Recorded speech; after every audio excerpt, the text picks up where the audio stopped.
Snowflake generally हम इसलिए use करते हैं ताकि हम उसमें क्वेरीज लिख के जो है कुछ हम ट्रांसफॉर्मेशन कर सकें, या जो भी हम क्लाउड प्रोवाइडर से हम इसमें जो डेटा जो है कनेक्ट कर सकें। तो इसके और सारे बहुत सारे उपयोग है स्नोफ्लेक के। लेकिन अब पॉइंट ये आता है कि अगर मेरे पास एक AWS S3 बकेट है, या मेरे पास अज्योर का अज्योर ब्लॉब स्टोरेज है, या मेरे पास GCP में मैंने कुछ फाइल्स को जो है स्टोर किया है।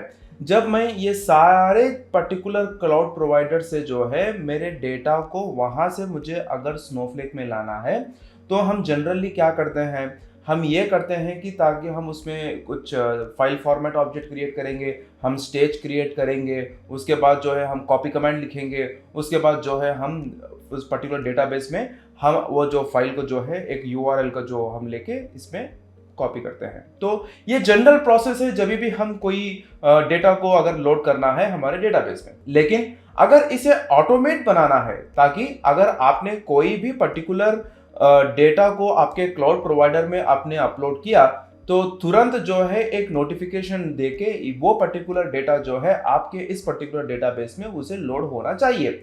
तो उस particular automatically data loading process को जो है हम स्नोपाइप कहते हैं। ठीक है, तो जब भी हम स्नोपाइप की बात करते हैं, एक इंटरेस्टिंग फीचर है स्नोफ्लेक में जहां ये ऑटोमेटिकली डेटा को एनेबल करता है लोड होने में अपने स्नोफ्लेक के डेटाबेस पे। तो अब ये है कि अगर इसे पर्टिकुलर कॉन्फ़िगर करना है हमारे क्लाउड प्रोवाइडर के साथ, तो इस पर्टिकुलर सिनेरियो में मैंने यहाँ पे AWS लिया है। तो AWS को यूज करके मुझे वहाँ का जो भी डेटा मैंने लोड किया है या अपलोड किया है वो मुझे यहाँ मेरे पर्टिकुलर स्नोफ्लेक डेटाबेस में मुझे लाना है। तो वो हम किस तरह कॉन्फ़िगर कर सकते हैं। Hi, I am M Asif Hussain from know how academy. आज की इस वीडियो में हम सीखने वाले हैं कि स्नोपाइप को जो है किस तरह क्रिएट करके और उसे कॉन्फ़िगर हम किस तरह कर सकते हैं। अगर आप इस वीडियो को अंत तक देखेंगे तो आपको स्नोपाइप का एक ओवरव्यू और उसी के साथ स्टेज क्रिएट करने के बाद उसको हम किस तरह कॉन्फ़िगर कर सकते हैं हमारे AWS के साथ, वो हम इस वीडियो से सीखेंगे। तो अंत तक ज़रूर देखिए। तो जब भी हम कोई स्नोपाइप क्रिएट करना चाहते हैं, उससे पहले जो है हमें एक फाइल फॉर्मेट ऑब्जेक्ट क्रिएट करना है, जहां मैंने एक एम्प्लॉय टेबल लेके जो है EMP टेबल मैंने ऐसा कंसिडर किया है, लेके मैंने कुछ कॉलम्स यहाँ पे लिया है, ID, first name, last name, email, location, department. और इस पर्टिकुलर टेबल को जो है क्रिएट करने के बाद मैंने एक फाइल फॉर्मेट ऑब्जेक्ट को क्रिएट किया है, और फाइल फॉर्मेट ऑब्जेक्ट को क्रिएट करने के बाद मैंने एक स्टेज ऑब्जेक्ट क्रिएट किया है इस पर्टिकुलर फाइल फॉर्मेट का लिंक करके। और यहाँ पे जब मैं स्टेज क्रिएट कर रहा हूँ, मैंने एक URL यहाँ पे लिया है ताकि मेरे S3 बकेट में, KNHW बकेट में मेरे पावर BI का फोल्डर है।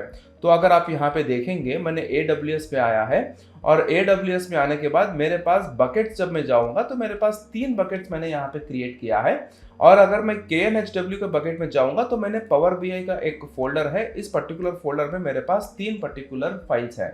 तो ये मेरे बकेट्स है। तो उस पर्टिकुलर URL को जो है मैंने यहाँ पे स्टेज ऑब्जेक्ट क्रिएट करते वक्त उसको यूज़ किया है। अभी जब मैं इसको लिस्ट करूँगा तो आप देख सकते हैं कि मेरे पास ये जो 3 फाइल्स है CSV एक्सेल के, वो यहाँ पे आए हैं, राइट। तो अभी क्या है पॉइंट, उसके बाद मैंने जब फाइल फॉर्मेट ऑब्जेक्ट, जब मैंने स्टेज भी क्रिएट कर दिया, तो इसके बाद जो है हमें एक पाइप को क्रिएट करना है। तो पाइप को क्रिएट करने से पहले जो है हम एक स्कीमा को बनाएंगे। मैंने अब यहाँ पे देखिए, मैंने ये जो भी क्रिएट किया, मैंने मैनेज डेटाबेस में फाइल फॉर्मेट्स में CSV फाइल फॉर्मेट, आप यहाँ पे देखेंगे मैनेज डेटाबेस में फाइल फॉर्मेट्स में मैंने यहाँ पे क्रिएट किया CSV फाइल फॉर्मेट। ठीक है, तो और उसी तरह इस पर्टिकुलर डेटाबेस में मैंने एक पाइप क्रिएट कर रहा हूँ, उसके एक स्कीमा का पाइप क्रिएट कर रहा हूँ। तो पहले उसको मैं यहाँ पे क्रिएट कमांड यूज कर रहा हूँ, क्रिएट और रिप्लेस स्कीमा, और मैनेज डेटाबेस के अंदर मैं पाइप्स क्रिएट कर रहा हूँ। अगर मैं इसको एग्जीक्यूट करूंगा तो आप देख सकते हैं कि पाइप्स स्कीमा जो है वो क्रिएट हो गया है। तो मैं क्या कर रहा हूँ, यहाँ पे बस इसको एक सिंपल रिफ्रेश कर रहा हूँ ताकि आपको दिखाने में आसानी हो। आप देखिए, अभी यहाँ पे पाइप्स आए हैं और पाइप्स के अंदर कुछ भी ऑब्जेक्ट नहीं है, क्योंकि अब तक मैंने कुछ ऑब्जेक्ट यहाँ पे लिया नहीं है। तो अभी मैं क्या करने वाला हूँ, जब मैं ये पर्टिकुलर स्कीमा को मैंने क्रिएट किया है, उसके बाद मैं यहाँ पे क्या कर रहा हूँ, यहाँ पे जो पाइप है मैंने जो क्रिएट किया है उसको मुझे डिफाइन करना है, तो मैं वो यहाँ पे ले रहा हूँ। आप देखेंगे क्रिएट और रिप्लेस पाइप, कौन सा पाइप, मैनेज डेटाबेस के अंदर जो है पाइप, उसके साथ मैं ईएमपी पाइप, मतलब ईएमपी का टेबल मैंने जो क्रिएट किया उसका एक पाइप मैं यहाँ पे क्रिएट कर रहा हूँ और ऑटो इंजेस्ट में यहाँ पे ट्रू ले रहा हूँ, और जो सिंटैक्स है उसके हिसाब से एज, और कॉपी कमांड मैं यहाँ पे ले रहा हूँ ताकि मैं ये जो फर्स्ट डेटाबेस के अंदर, ये हमारा जो फर्स्ट डेटाबेस है इसके अंदर मेरे पब्लिक के अंदर मेरे पास जो है टेबल्स है, और टेबल्स के अंदर मेरे पास ईएमपी टेबल है। ठीक है, ये ईएमपी टेबल यहाँ पे ले रहा हूँ कहाँ से, जो मेरे मैनेज डेटाबेस एक्सटर्नल स्टेज और सीएसवी फोल्डर में है। अब मैं क्या करने वाला हूँ, इसको जब मैं एग्जीक्यूट करूंगा तो आप देख सकते हैं कि पाइप ईएमपी ये जो है सक्सेसफुली क्रिएट हो गया है। और इसको मैं क्रिएट करने के बाद पहले हम इसको देखेंगे, जैसा हम एसक्यूएल सर्वर में जो है अगर हमें कोई टेबल को देखना है तो हम select star from table name का इस्तेमाल करते हैं, और उसी तरह हमारे इस पर्टिकुलर स्नोफ्लेक में भी जो है अगर आपको कोई टेबल को देखना है या कोई डेटाबेस को आप देखना है, यहाँ पे सेलेक्ट स्टार फ्रॉम का ही इस्तेमाल करेंगे। तो मैं जब यहाँ select star from our first database के अंदर जो मैंने public.emp में मेरा टेबल है उसको अगर मैं देखूंगा तो आप यहाँ पे देख सकते हैं कि मेरे पास कॉलम्स है लेकिन कॉलम्स के अंदर डेटा नहीं है। ठीक है, कॉलम्स है लेकिन कॉलम्स के अंदर डेटा नहीं है। तो इसके लिए मैं क्या कर रहा हूँ, मैं ये जो सिर्फ कॉपी कमांड है, सिर्फ ये कॉपी कमांड को जो है मैं यहाँ पे एग्जीक्यूट कर रहा हूँ। जब मैं इस पर्टिकुलर कॉपी कमांड को एग्जीक्यूट करूंगा तो वो जो भी डेटा है वो हमारे टेबल के अंदर आ जाएगा। तो आप देख सकते हैं जब मैंने ये कॉपी कमांड को सेलेक्ट करके जब मैंने यहाँ पे एग्जीक्यूट पे क्लिक किया तो आप यहाँ देख सकते हैं कि मेरे जो पर्टिकुलर फाइल है इसमें मेरे जो CSV फाइल्स है वो यहाँ पे लोड हो चुके हैं। आप यहाँ पे देख सकते हैं कि कितने रोस है, 100 रोस है। ये एम्प्लॉय डेटा इसमें भी 100 रोस है, और जो पावर BI फोल्डर के अंदर मैंने एक और फोल्डर भी क्रिएट किया स्नो पाइप, और ये स्नो पाइप के फोल्डर के अंदर भी जो है मैंने एक एम्प्लॉय डेटा का जो मैंने डेटा अपलोड किया वो भी CSV फॉर्मेट में है, और दोनों को भी जो है 100 रोस है। ठीक है, तो अभी मैंने जब ये कॉपी कमांड इस्तेमाल करके जब मैंने एक डेटा को मेरे टेबल में लाया है, तो अब हम जो है पहले अगर इसको डिस्क्राइब करेंगे तो हमारे पास एक नोटिफिकेशन चैनल जो है ऐसा एक URL हमारे पास आएगा, नोटिफिकेशन चैनल। ठीक है, तो अभी इसका उपयोग क्या है ये मुझे आपको समझाना है कि अभी आप देखेंगे कि जब हमने एक पाइप को क्रिएट किया, सिर्फ एक क्रिएट करने तक ही है, लेकिन हमें इसे क्या करना है, इस पर्टिकुलर पाइप को जो है हमें कॉन्फ़िगर करना है हमारे AWS S3 बकेट के साथ। क्यों कॉन्फ़िगरेशन करना है? कॉन्फ़िगरेशन भी इसलिए करना है क्योंकि हमारा जो नोटिफिकेशन है, मतलब कोई भी डेटा हम अपने S3 बकेट में जब लोड करते हैं या अपलोड करते हैं तो हमें एक नोटिफाइड होना चाहिए, हमें एक नोटिफिकेशन आना चाहिए, और उसके बाद जो है हम जो डेटाबेस का स्पेसिफाई कर रहे हैं स्नोफ्लेक का, उस स्नोफ्लेक डेटाबेस में उस पर्टिकुलर डेटा को वापस आना चाहिए। तो ये पूरा कॉन्सेप्ट है। अभी हमें कॉन्फ़िगरेशन करना बाकी है। हमने अब तक क्या किया, हमने ये किया कि सिर्फ एक क्रिएट करके हमने एक पाइप को क्रिएट किया है। अभी हम जो है जाके इसको कॉन्फ़िगरेशन करेंगे। तो उसको कॉन्फ़िगर करने के लिए हमें आना है वापस AWS S3 बकेट।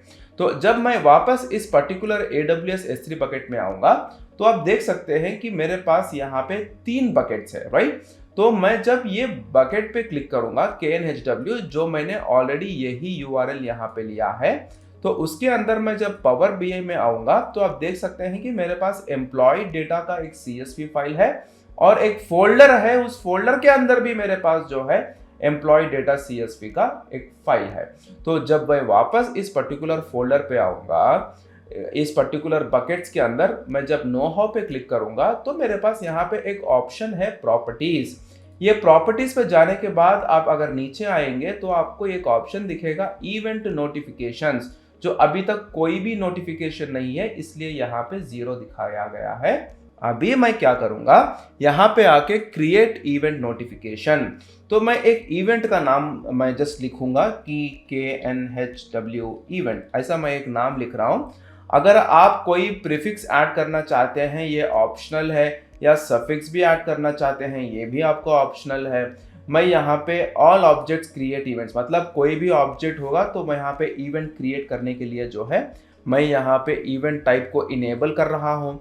और जब मैं नीचे आऊँगा तो आप देख सकते हैं कि डेस्टिनेशन, मेरा डेस्टिनेशन क्या है, डेस्टिनेशन फाइल क्या है, वो यहाँ पे स्पेसिफाई करना है।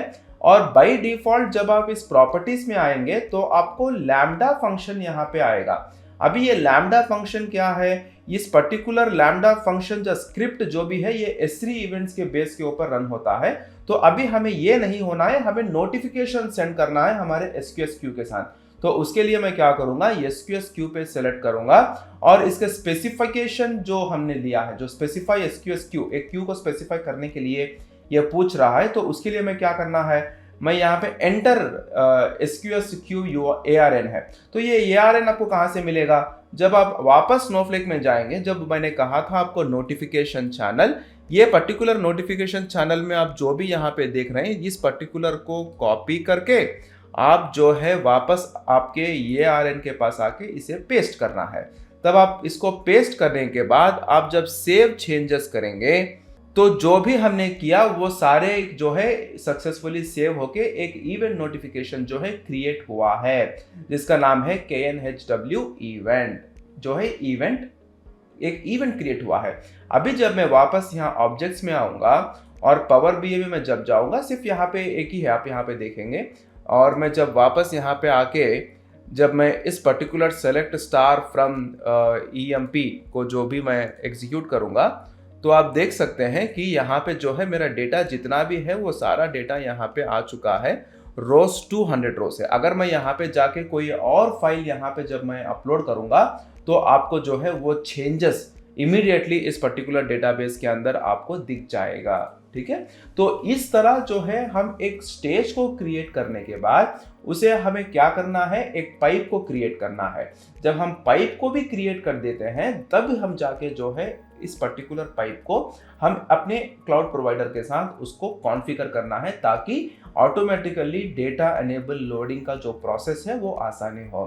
तो आज की इस वीडियो में हमने सीखा है एक स्नो पाइप को किस तरह क्रिएट करके उसे हम इस तरह कॉन्फ़िगर कर सकते हैं हमारे क्लाउड प्रोवाइडर के साथ। तो thank you for choosing NoHub Academy as your source for IT knowledge. अगर आपको इस वीडियो से कुछ भी प्रश्न हो तो आप इस वीडियो के कमेंट सेक्शन में आप अपना प्रश्न पूछ सकते हैं ताकि हम उसका जवाब दे सकें। धन्यवाद।